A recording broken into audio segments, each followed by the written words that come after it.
let's take a look at this new video. I'm going in blind here. I've never seen this one before. Let's look at this new video and react to it.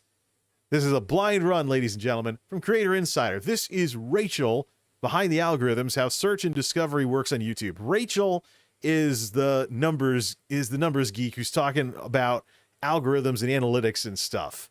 So, needless to say, she often gets me thinking about stuff with a lot of the videos that she does through Creator Insider. Here's a new one. Let's see what's going on here. Hey Insiders, it's Rachel here, and I'm a product manager on YouTube's recommendation system. It still sounds like she's underwater. So let's rewind.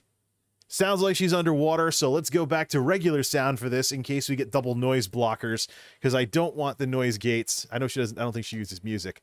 I don't want the noise gates to ruin this. So let's see here. I don't want the noise gates to ruin this video. So at least for the people watching or checking the replay afterwards. So let's start this over from scratch. Looks like, of course, there's a lot of YouTube folks who work from home with all the stuff that's been going on. But hey, we live in a work from home era, and there's people actually asking, should corporate America even bring people back to the office when this is all over? Hey Insiders, it's Rachel here, and I'm a product manager on YouTube's recommendation system. I spent the last few years working on YouTube analytics, and my job was really to help creators understand their video performance. Today, I wanted to share a presentation that I normally give at conferences that helps explain how the recommendation system works and what factors influence how many impressions your videos receive. So she's going to do some kind of presentation. Let me just mention something though. These Creator Insider folks have varying levels of equipment, and this is obviously a work from home setup, but the sound sounds like it's underwater because too much noise filtering. I mean, if the house is quiet, why do you need noise suppression turned on except for maybe traffic outside or something? This is one of the things you use the VU meters, and you set them, stop making, talk first and then stop, see where the meters level off at, and then set the noise suppression to that. And also, of course, you have, webcam and stuff along those lines, and autofocus bugging camera. I have a problem. This camera I have has that problem too, but I set it to manual focus for these things because I'm usually in the same spot. I hope it's helpful. Let's get into it. Okay, so in this section, we're going to cover, in general, how the recommendation system works and what it's designed to do. Wait. Is that a different background? Yes, it is. No, it isn't. Wait, what? All right. I don't know. This is some kind of online type thing or whatnot, but I've seen these slide portals before. So let's take a look. If you learn anything from this presentation, I hope it's that you do not need to be an expert in algorithms or analytics to be successful on YouTube. You just need to understand your audience. So both of those help though. Analytics, for example. See, the thing with numbers is that numbers get past the nonsense you'll get from people. And what do I mean by that? I mean propaganda and stuff. Oh, look, I'm advertising Nick Nimmin. The one YouTuber mistake can keep you small. Yeah, we'll check that out some other time. 849,000 views from a year ago. Okay, so here's the thing. Analytics, numbers. I talk about the hard numbers because oftentimes they are hard. And what I mean by hard numbers is the hard numbers get you past people's propaganda. And YouTube is incredible at that with the YouTube Studio. So you may have people say they support this video or that video. Then you check the numbers and find out they're just lying to your face in order to keep you happy or whatever. Or, they say one thing and then they do something else. It's really the sort of thing that it's good to have a background in. You don't need it, of course, but the thing is, now analytics and numbers can get you past people's nonsense. And then, of course, algorithms in general is a great thing to keep in mind with regards to, this is Google we're talking about, as well as the evolution of these platforms in the first place. Because if you don't have algorithms, you got to do everything through people, which means people got to bug the heck out of each other. Watch my streams, follow my streams, da-da-da-da-da. And so when you get computers involved, you eliminate some of that, and you have the system trying to keep people watching by trying to find new people for them to watch based on what they've already watched. So I mean, people talk about discoverability on YouTube. That's often a smokescreen for the technology that exists on YouTube that isn't as well refined on Twitch. Twitch, for example, has algorithms. They have ways to find new people to watch. The question is, how well do they work and who uses them? And the differences in the answers between how people use Twitch and how people use YouTube is a lot of the reason why people say the things they do, with, of course, that recently dinged philosophy of make a YouTube channel and then take the audience back to Twitch. We continue. To start, let's talk about the goals of the recommendation system. Those have always remained the same. The algorithm is designed to do two things: match viewers with videos they're most likely to watch and enjoy, and then hopefully recommend videos that make them happy.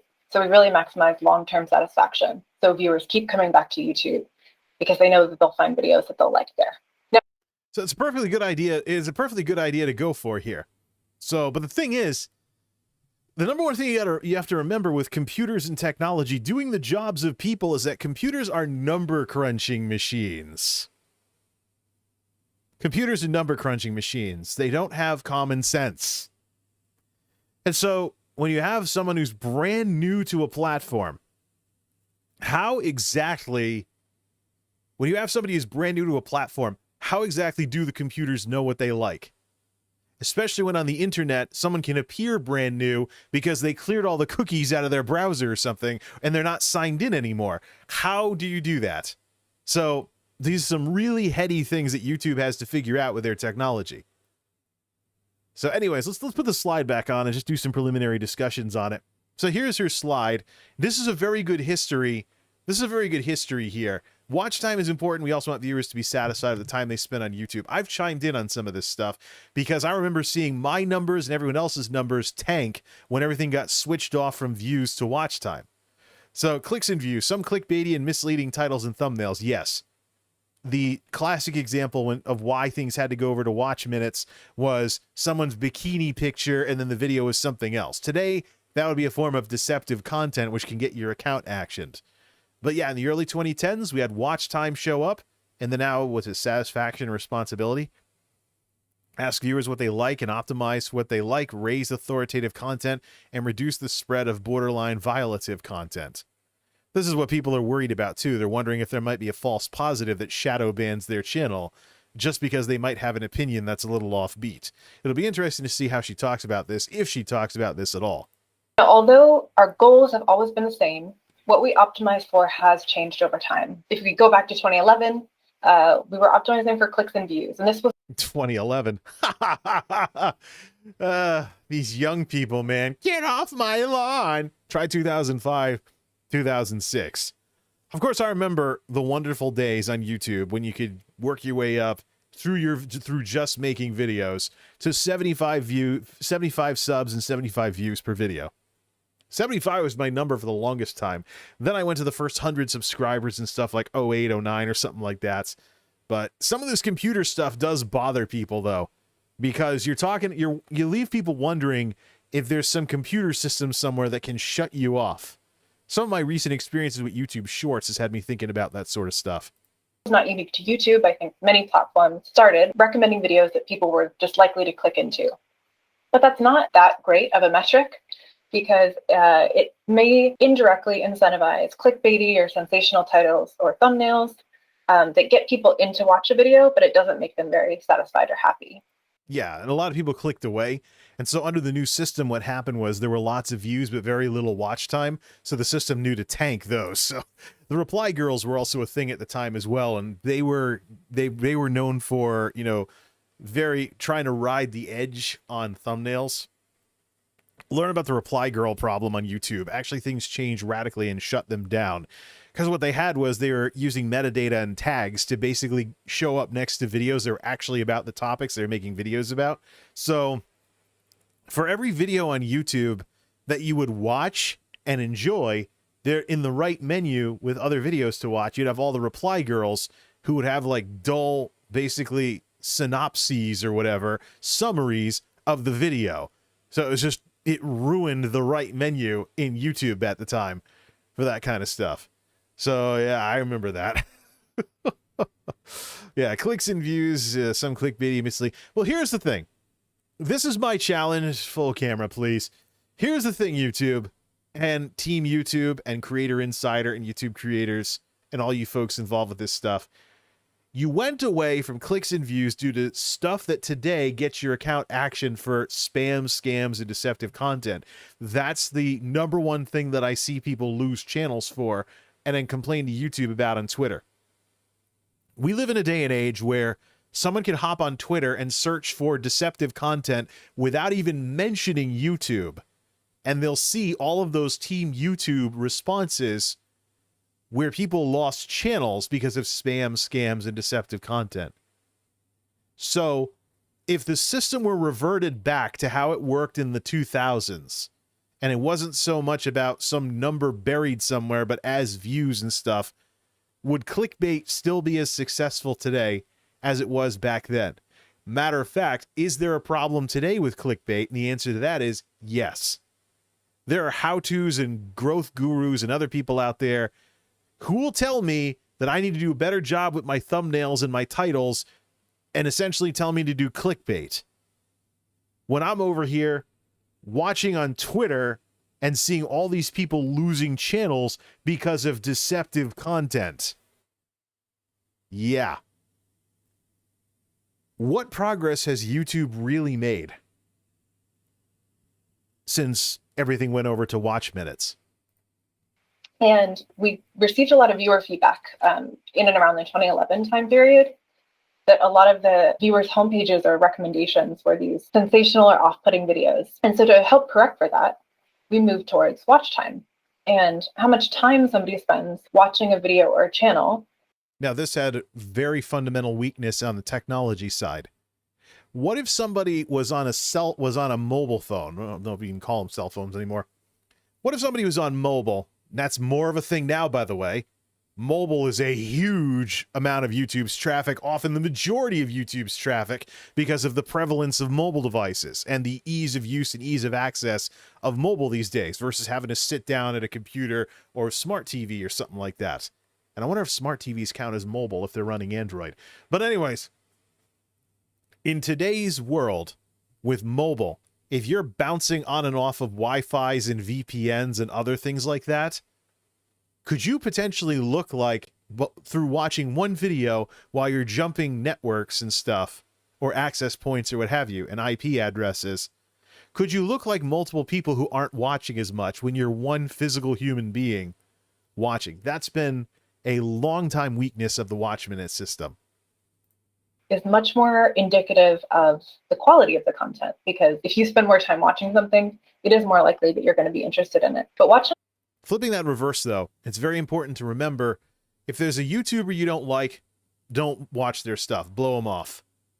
Because this watch time is interpreted, watch time and engagement, even dislikes, are interpreted by the system as engagement. And it's a reason why, oh yeah, this resonated with people, let's show them more of it. So yeah, if you want to cancel people or whatever, just don't watch. The old thing that people used to say that got them accused of, you can't take criticism, don't like it, don't watch it, it's encoded and hard-coded into the system with watch time. Time's not a perfect metric either. So I'm sure you've all spent time maybe binging through a series that you watched hours of, but you still didn't feel that good afterwards. Ice Poseidon is doing a sleep stream, whatever. And so what we wanted to identify is, how do we define quality or valued watch time? And so what we wanted to optimize more towards is satisfaction.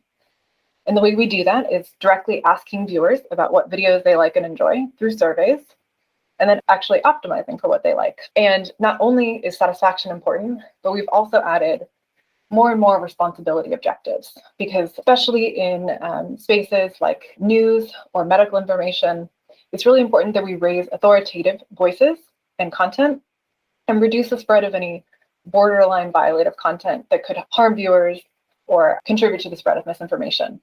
So if you fast forward to today, what we actually optimize for in discovery is much more satisfaction-related goals, like what videos do viewers not only watch, but make them happy, as well as making sure that we're doing it responsibly. Okay, so here's the thing.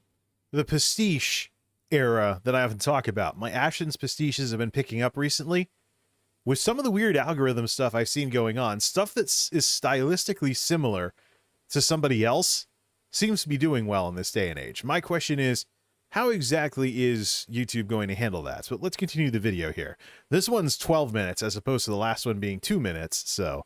But it's Creator Insider. These things tend to be more in-depth instead of corporate announcements. I just spoke all the time about satisfaction. You're like, well, how do you actually measure satisfaction. We serve out millions of surveys per month to viewers. Now, they're not served on every single video. The viewers don't fill this out for every video they watch. We don't want to overwhelm viewers with surveys. But we use this data to train prediction models to identify which videos are highly satisfying. Well, you know what? You know what needs to go around, madam? This video. Because the only other place I've ever seen anything like what's on this mobile screen thingy here, the only other place I've seen this kind of a survey is like customer service calls after you, talk with IT or something, or Netflix or something. And of course, Netflix admitted when I saw those, that they tuned recommendations and stuff. But help us improve YouTube makes it sound like help us make our platform better. But in reality, if this ties back to what you get recommended, there should be something in there that tells you that it's going to do that. It's just like, I see this and I think generic customer service survey, and I've been on more than a few IT calls and other stuff where it's like, yeah, whatever, who cares? So if this ties back to what the system recommends you specifically, you have to tell people to fill these things out. And set because I'll tell you, this is more of a positive thing in terms of setting what you see. The inverse of it is the blacklisting feature, where on the front page you say, don't show me this person's stuff, and the system stops showing you all their content unless you sub to their channel. So yeah, if this is really how these work, you got to get the word out a little more. So an individual viewer may only receive 1 or 2 of these surveys per month. But the main point you need to understand is that we no longer consider all watch time on YouTube to be equal. We really focus on satisfaction. So here's the thing. I'll bet any money that these check boxes for what these are is some kind of database system or something where your videos are getting ranked based on which of these they are. And so if you score high on something like you're informative or heartwarming or calming or other, well, I don't know what other would be, enjoyable, useful, inspiring, then maybe more of that stuff gets recommended and stuff like that. So let's see here. What the heck is this in chat? Timeout.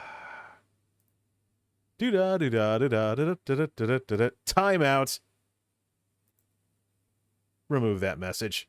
I don't need to be doing any kind of surveys about movies. We continue. Surveys are one of the most important pieces of data that we use to train this.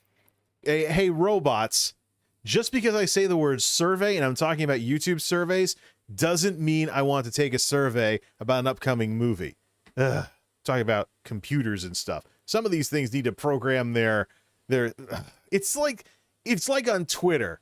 If you say Amazon Prime bad or something like that, suddenly you get a customer service representative because there's a crawler system that's looking for some word combination. Be like, we're so sorry your Amazon Prime delivery didn't work out all that well. Is there anything we can do to make it better? Computers. I know I'm a big fan of them and stuff, but sometimes it just gets weird like this. We don't yet share this data with creators today because we often don't have enough significant data on an individual video for you to really make significant conclusions around it. So sometimes there might be something in Creator Studio. I'm just kind of making this prediction now that there'll be some kind of analytics screen that says that you see bar graphs of how calming, informative, or life-changing your video is. And you'd be like, oh, here's what people thought specifically in these general terms. The thing is, though, like any survey on the internet, this could be rigged. Someone could just click everything like whatever, and you don't really know what they mean. And that all adds up and throws the system off. The ongoing challenges of getting computers to think like people or in any way do stuff that maybe people might do, like filter through data and come up with recommendations. Sometimes an individual video might only receive 5 responses. Now that information is valuable to us because we can still train our prediction models and be like, okay, identify stuff that's satisfying in general. But for an individual creator, sometimes that's not enough data to act on. We are looking at adding more satisfaction data and externalizing it to creators. So it is something we're working on. But surveys aren't the only piece of data that we look at for satisfaction. So in addition to that, we also use signals from viewers like not interested feedback. Why am I the only one? Why am I the only one calling this a blacklist? So not interested. That gets rid of the video from your recommendations, an individual video. Don't recommend channel, that's the blacklist button. and it is so buried on Google. If somebody does this to you as a creator, they will not be seeing your stuff unless they're subbed. Completely shuts off the algorithm from recommending your stuff until they sub. Very powerful feature, and compared to Twitch, it is a lot harder to undo. You have to look up a how-to to go digging through your Google account to undo these things. It is a huge process. Guarantee you, once someone has hit the minus button on you, you are done. Sharing, I can imagine, you know, in this day and age of Facebook and everybody sharing everything, what's the most popular, stuff like that. TikTok as well. And dislikes. Here's the thing, though. I'm curious, and I was talking about this during the whole brouhaha over dislikes earlier. So, if dislikes are going to be left on YouTube as opposed to like TikTok, which just has a heart button for likes, it's one of the likes-only platforms, could there be an algorithmic tie-in to dislikes where if you go disliking someone's videos too many times, it activates something similar to don't recommend channel? And you can know for certain that somebody who's disliking everything you do is going out of their way to do it and overriding the algorithm because they that much want to just hate everything that you do. Very, very curious. So when videos are recommended to viewers on the homepage or suggested, do they click not interested? We also use signals like likes and dislikes and shares to determine whether a video is satisfying. Wait. Rewind. Recommended to viewers on the homepage or suggested that we look at for satisfaction. Start it So over. in addition to that, we also use signals from viewers like not interested feedback. So when videos are recommended to viewers on the homepage or suggested, do they click not interested? We also use signals like likes and dislikes and shares to determine whether a video is satisfying. Throughout this presentation, I'm going to use the word recommended or recommendations a lot. Back it up. So I was wondering if there was an algorithmic tie-in. If too many people say, don't show me the channel, does that hurt you in the algorithm? So yeah, I mean, we live in a day and age where, yeah, if you don't like it, don't watch it. And if you don't want to see it again, make sure you tell the system. Gets me wondering if there's an algorithmic tie-in to these two responses. If there's a video that keeps getting this, does that tank the video? And if there's channels that keep getting this, does that tank the channel? And then if somebody decides to program a bunch of sock puppet bot accounts to sub to somebody and then get this and then hit don't recommended in order to try and tank them in the algorithm on purpose, is there a counter to that that filters that out? This is one of many reasons why I say when it comes to platforms like YouTube, with all the technology and stuff that's going on with YouTube, do not blame yourself for everything that happens or doesn't happen. You know, I've recently, I mean, the next video, if I hit next, is something by Nick Nimmin. I was watching the replay of one of Nick Nimmin's shows yesterday when I couldn't sleep amidst all of this Twitter drama that's going on right now.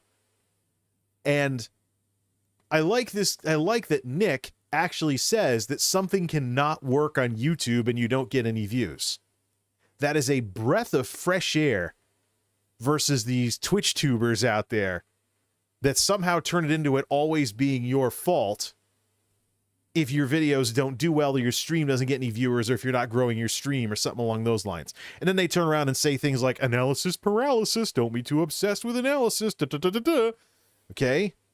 And how about you be open to the idea that technology can be the middleman that screws up whether or not you get any views? It's one of the reasons why I watch stuff like this. Satisfying. Throughout this presentation, I'm going to use the word recommended or recommendations a lot, and I wanted to clarify what I mean when I say that. So recommendations, when I say that, I'm referring to the homepage and suggested, or the videos that are algorithmically offered up to viewers that they may want to watch on the page when they open youtube.com or the mobile app, which is home, or the recommendations that are shown alongside the video the viewer is currently watching. So that's what suggested is. So suggested on desktop is like the panel on the side, or the videos beneath the one you're watching on mobile. Now, creators often refer to the algorithm. We actually have different systems depending on where viewers are watching videos on YouTube. I've been saying algorithms, plural, for a while. Yep. YouTube's algorithms. YouTube has plenty of technology and systems. I really didn't think it was one unified system. Nice. Like the homepage offers up a broad array of videos when you visit youtube.com, and it uses similar signals as suggested, but they are designed to do slightly different things. So the algorithm is a bit of a misnomer because we actually have multiple systems that are designed to do different things, depending on if the viewer is on home, suggested, or search. But when I say recommendations, I'm talking about home and suggested. It's kind of cool though that she mentioned that there's more than one algorithm. I've figured that was going on for a while. Hey, here's something to think about here. Let's actually just go down a little bit here and get the title on the screen. This is a video that is part of the clips test. A little something for the YouTube folks. How about you have some way that you can view all the clips of this video and see what people are saying that way? That would be, I mean, the clips thing obviously similar to like Twitch with clips and stuff. So why not have a system? Why not have a system where you can see every way in which people have clipped the video and see what kind of silly titles they're putting on it or something? It'd be interesting to say the least. Unless there's a way to search for clips from this video with some terms in the search box that I don't know about. We continue. This is how the majority of viewers watch and discover videos on YouTube. So back it up too. Suggested or search.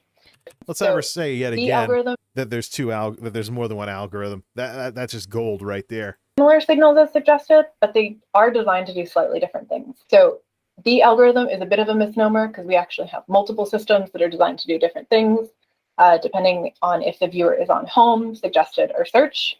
But when I say recommendations, I'm talking about home and suggested. This is how the majority of viewers watch and discover videos on YouTube. So it's likely that these are the top traffic sources for your channel, but that's of course not always the case. A lot of creators ask, how do I optimize my content so I get more views from home or suggested? And the difficult answer is you can't. You can't optimize for a traffic source. You can only optimize for people or viewers. But I will describe how they work and some general things you can do to optimize to build an audience. So let's start with the homepage. Home offers up a broad array of videos that viewers are most likely to watch when they visit YouTube. And at that stage, we don't have a lot of information about the intent the viewer might have when they're coming to YouTube. Maybe they're... I was just talking about this a couple of minutes ago. How would a system run by computers know anything about somebody who is new to something like this or a platform like this? Interesting with the slide, though. Check down here. I have the pointer, right? Yep. Look at your video and pretend you're a new viewer who is unfamiliar with your channel. Would you click to watch? This is why people talk about thumbnails. The wild card is it's not just about your thumbnail, because many thumbnails have mouse over previews nowadays. So if you have a wild and crazy thumbnail and then you mouse over the preview and it's blah, blah, blah, blah, blah, dude in a room, people get past that pretty quickly nowadays. Don't know how it works on mobile. Maybe something plays or something. I don't know. Maybe you can like hold down, like tap the screen and over something and things like that. But yeah. So look at your video, pretend you're a new viewer who is unfamiliar with each other. All right, how does it work? Home ranks videos based on performance, how video engaged and satisfied similar viewers, among other factors. Personalization based on watch history or how often a viewer watches a channel or topic, which is why you can rig the system to completely go crazy. Let's put the thing back on the screen. Which is why you can rig the system to show you all kinds of weird stuff by just searching for something a bunch of times and watching a few videos to look something up, and then suddenly YouTube thinks you really likes whatever topic you were looking for. And look at your video and pretend you're a new viewer who's unfamiliar with your channel. Would you click to watch? And uploading consistently can help sustain your audience's interest and help viewers build routine around your channel. Except the problem is videos are strong via quality, not through consistency. If you don't upload a lot, but it's always something good, people know that whenever they see anything from you, it's going to be something good and they'll watch. New people, they'll see it, it'll be good, and they'll be like, yeah, let's see some more later on. And it's one of those things. The other thing to remember too, and this is something Nick was talking about on the show that I was looking at last night. Thumbnails cannot be too wild anymore because so much of YouTube's traffic is on mobile. Give me my pointer back. So many of YouTube's traffic is on mobile nowadays that if you have a ton of text in your thumbnail, or you have an absurd thumbnail that doesn't really represent what it is you're doing, on the itty bitty little screen, it might not be the sort of thing that someone would want to click on because they can't really figure out what it is that your video is about. This might explain the strange phenomenon where I've actually seen videos I have with no thumbnail actually get a higher impressions click-through rate than stuff with an actual title screen, largely because it's pretty basic. I mean, doing something with a Delosaurus, there's a picture of the Delosaurus. So somebody clicks on that and hey, look, it's a computer, or hey, look, it's the Delosaurus. And they just watch it that way. I don't know how much you can really game the system anymore now that there is so much traffic that is being determined by these little tiny partial phone screen thumbnails. That's the size of your thumbnail to so many people watching on YouTube nowadays. Something you got to think about in today's wonderful world of mobile. They're coming here to learn something, or maybe they're coming here to be entertained. So Home offers a pretty diverse array of recommendations. And the way it ranks videos is primarily based on two main categories.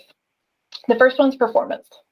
So that means the signals that you're probably already familiar with, like click-through rate, average view duration, and if the viewers are happy. So performance is really looking at how a video performs when it is offered to viewers on Home. So in the context it's shown. So the homepage is really learning from when videos are recommended to viewers on Home, what do they do with it? Do they click to watch? Do they click not interested? Do they ignore it and click something else? In addition to that, we have personalization. So if we only use performance, like click-through rate and average view duration, to inform which recommendations were good for viewers, YouTube would just be like a giant explore or like trending tab, which is not the case. It's all. So here's the thing though, with some of this like impressions, click-through rate and stuff. Something that something that has always bothered me about people taking it very seriously. An impression is when your video is shown anywhere. If I go to my front page and I see your YouTube video, full screen.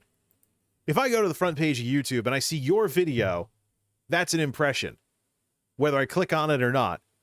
What if I'm currently searching for something else and there is not a chance in the world I will watch your video? I will not be clicking on your video. Why should that in any way reflect on the video and whether or not it performs or not? Because so many people use YouTube as a search engine. So many people are looking stuff up on YouTube. They want to learn how to do things. And of course, if they're subscribed to a bunch of channels and they're on the front page and they're typing something into the search box, that's a lot of impressions of various people they're subscribed to, that they're seeing their videos on the front page, on their front page, that they're not, that they're not clicking on. So does that turn into a video being considered low performing just because people were doing something else when it was shown and they didn't click on it? Personalized for the viewer's own interest. And so we use a combination of both performance and personalization. And personalized factors are like how much that individual viewer watches a channel or topic over time, or their recent watch history. That also helps inform, is this a good, relevant recommendation for that viewer?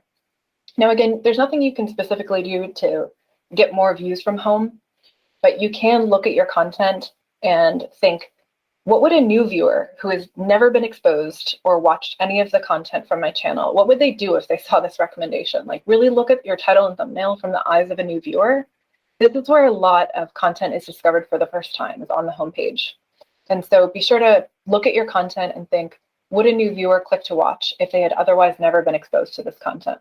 So something to think about too, thumbnails can't be wild and off the deep end, but their proper role is one of like DVD box art or something.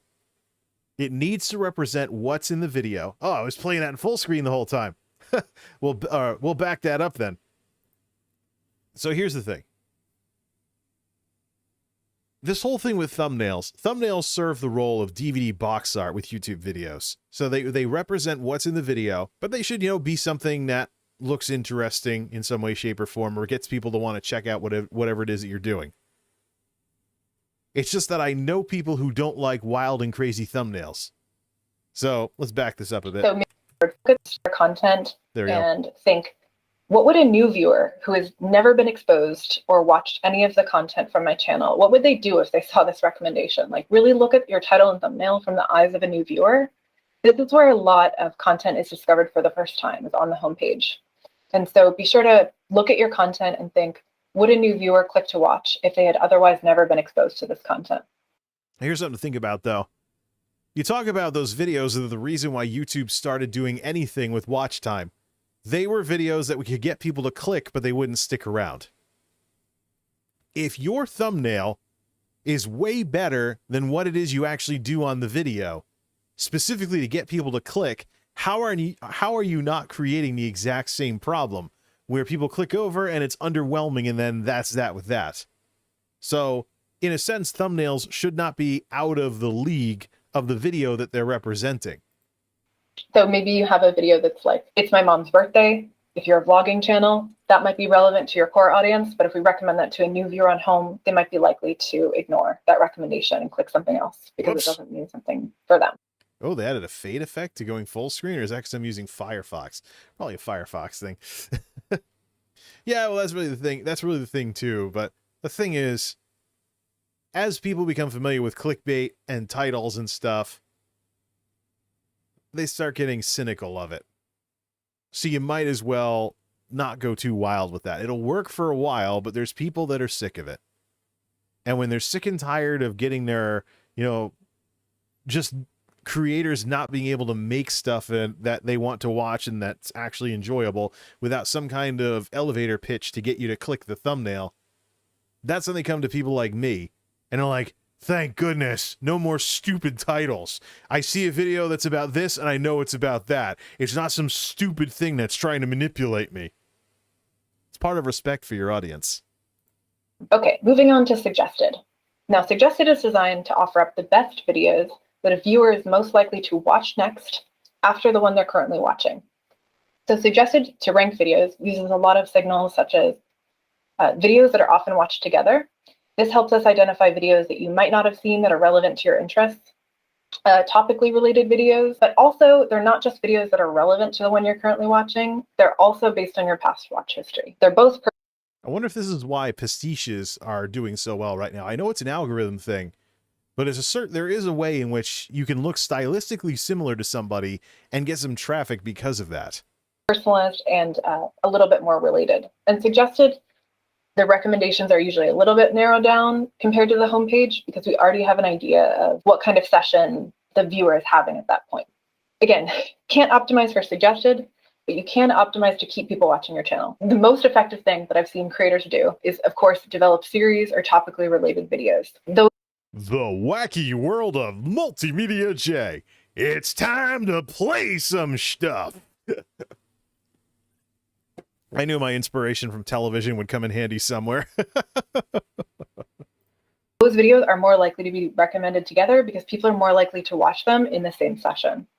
So you can imagine if I'm watching a video about antique music boxes, I'm more likely to get more music box videos in the panel on the side or in suggested. So if you develop a series that is really consistent or has commonalities between the content, it is more likely to be recommended together. Viewers are more likely to watch them one after another. And so series is one effective way to keep people watching. Having a consistent title and thumbnail style is another. So you can imagine when a viewer is looking at everything that they could choose to watch next, there are a lot of options there. And if you have really strong, identifiable branding that's consistent, it's really easy to pick out which videos are from your channel, and it just makes that decision all the quicker for viewers. And of course, there's other stuff you can do. You can do call to actions to watch more. If you liked this video, I think you'd be interested in another one on my channel. And we have playlists and end screens, and those work too. Okay. Back it up a bit, back it up.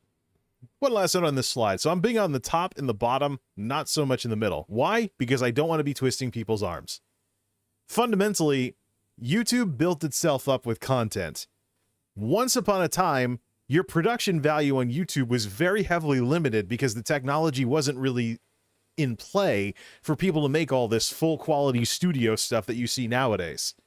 So when you were limited to 100 meg uploads and stuff, what you did had to be good because you couldn't make it look nice to get around it otherwise. So, but here's the thing. Something to remember is that when it comes to videos and why certain videos will do well, a series of videos can tell a story. Like, for example, with the tech videos that I have. They tell a story of the stuff that I do around the house and things I'm tinkering with. Oftentimes it's computers.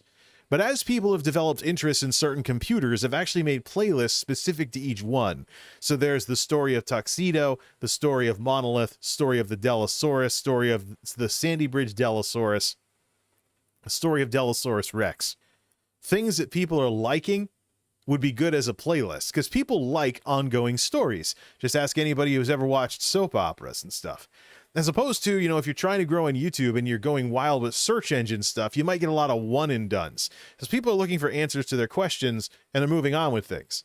But if you have a situation where it's something unique to what you can do, it's something specific, to you, wow, real serious indigestion. It's one of the reasons I have these things. If you could do something really specific to what it is that you do, if you have something that is yours specifically, that is unique to you, and that people can come back for what's next in the story, it's the sort of thing they'll probably do. Greenham Gaming has this same thing going on as well, and he uploaded how often? Like months apart and stuff. He'd have videos about Lumbridge or the incredible i5 Dell, or I did this with an Xbox 360, I did that with an Xbox 360, or even just the smoking computers thing in general that he kept doing. Just a sort of cute little thing that people liked seeing over and over again because they knew they were in a friendly place, namely his channel. But it's one of those, this is one of the reasons though why I want to get back to tech videos, because I know there's people that, maybe they, at some point, maybe they'll be interested in checking out some of the other stuff I'm doing, but for the most part, they're curious about the computers. The computers uniquely mine, and they tell a story. And as YouTube moves beyond, if they can get this through their heads at some point, as YouTube moves beyond being, monetization via ad revenue, we might even see the ad blockers thing stop mattering as well. I've heard Rachel mention in some of her previous videos that discovery and monetization were separate from each other, but that's not what I've seen in the numbers. What I keep seeing again and again is my videos that make the most money are the ones finding endless audiences, because if it makes the most money for me, it's also making the most money for YouTube. So out of everything from MultimediaJay, what YouTube benefits from the most in terms of ad revenue split is doing the best nearly every single time, unless something's going viral. Could be the case that Forza Horizon 4 with no graphics card is, maybe that's the first of the changing YouTube where it might be based on things that are, popularity more so than money. But in the case of, if I could get channel memberships and people are becoming members and whatnot to see computer videos and stuff, that would render the whole ad blocker thing completely irrelevant, and YouTube would benefit from it. So what's the algorithmic tie-in to that, I wonder? Another reason to rein in this channel a bit. Yeah, multimedia. Yeah, talk about the meta. But what I've seen from people that talk about the multimedia meta, no matter who they are, YouTube, Twitch, or otherwise, is that people who talk only about the meta don't seem to do as well as people who have something to their credit besides talking about the meta all the time. But yeah, series, huge fan of that. I know people like that stuff. We live in the day and age where people are binge watching like it's Netflix. And in playlists and end screens, YouTube's ability to catalog stuff is insanely good, as opposed to the Twitch knockoff, where you can't even choose how it's sorted. You have to manually drag things around. End screens in particular, end screens is something that I was a big fan of when they first came out, because I figured if mobile became really popular, being able to go to other stuff on my channel, even including algorithmically recommended stuff like what's usually in the upper left on my end screens, being able to do that would be a great way for someone with a smart device just tap, tap, tap through video, and go on a binge watching spree. So top and bottom are good for content and linking content together. The ones in the middle, I think, are fluff rather than stuff, and they're too much, trying to twist people's arms. It's the whole if you build it, they will come thing all over again. If you make some good stuff that people want to watch, big surprise, they're going to watch it. Interested in another one on my channel, and we have playlists and end screens, and those work too. Okay. Another question I often get from creators is, should I worry or be concerned about if a video has more or fewer views from a specific traffic source? And I wanted to reassure creators that this is completely normal. Viewers discover videos in different ways, and that's expected. So for example, learning or how-to videos, they often get more views from search because that's how viewers try and find learning videos. Like we don't know to recommend a video to them when they visit YouTube because we don't have any signals at that point that they are there on YouTube to learn how to build a workbench. So how-to content often gets more views from search. Music, on the other hand, often gets more views from playlists or mixes because that's how people listen to music on YouTube, is often through autoplay or playlists. News content often gets more views from the homepage because we have a breaking news shelf there. And that's how a lot of viewers who are interested in news discover content. And so if you see different traffic source mixes, video to video, don't worry about it. It's completely normal. It depends on the type of content and how the viewer really is engaging with this type of content on YouTube. But just know that viewers discover videos in different ways, and that's completely normal. Wow, she really shut Jay up, didn't she? Well, this is rather interesting because, I mean, this is something I think about as well with some of these people talk about content, funnels and stuff. Like, oh yeah, get people to answer people's questions and maybe they'll sub to you. Yeah, maybe they will, but there's a lot of people that are just searching for answers to questions that aren't looking to build some kind of big YouTube library of people to watch. Don't forget, people use YouTube as a search engine. So I'm not so sure that really going after search traffic and things like that is really anything, as opposed to just making good stuff that people like and people find it and they like it. Well, how do they find it? Yeah, put it in places, put it in blog entries. If you're worried about YouTube maybe burying you, make a blog and embed the video. Put some tags on that so it's more generic web tags instead of all this proprietary YouTube stuff. Plus, the tag feature in YouTube is almost deprecated anyways. It's largely for misspelling and stuff like that. There's a disclaimer that it's minimally useful for helping people find your videos. Because YouTube largely develops all this technology so that people don't have a system they can game and that the content needs to stand on its own. Just one of those things. Otherwise, you have people tag spamming all over the place, which we've seen in this kind of environment before. Content on YouTube, but just know that viewers discover videos in different ways, and that's completely normal. So if you learned anything from this section, I hope it's that you understand that YouTube's recommendation system is designed to find videos for viewers and not viewers for videos. And what I mean by that is sometimes creators have a perception that the recommendation system pushes out or promotes videos to viewers. And in reality, the system is designed to work the opposite way, where a viewer visits youtube.com and then our recommendation system pulls in and then ranks the best candidate for that viewer, depending on the page that they're on. Let's go back to before the end screen was on here, even if we freeze frame her a little. YouTube's recommendation system finds videos for viewers rather than viewers for videos. This, ladies and gentlemen, is the swan song of the Twitch tuber philosophy. There you go. A moment of silence, ladies and gentlemen, yet again, for the Twitch tuber philosophy. The Twitch tuber philosophy that you can make YouTube videos to grow on Twitch. YouTube's recommendation system finds videos for viewers rather than viewers for videos. So, people have to express an interest in what it is that you're watching or what it is you're doing or making a video about or something similar before you'll get views. It's not some random thing. Your video might not get passed around. How do people get to know you? That's probably a more important question than how to grow on Twitch.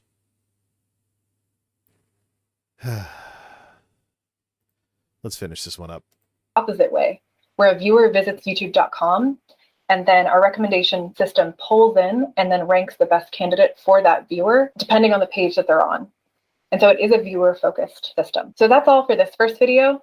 In the next one, we're going to cover what factors influences how many impressions your videos receive and how many people see your video at the end of the day. As always, keep it real. When's the next one going to be? All right, so when's the next one going to be? I mentioned earlier that I mentioned earlier that Rachel's videos often get the gears turning because she's all about this kind of stuff.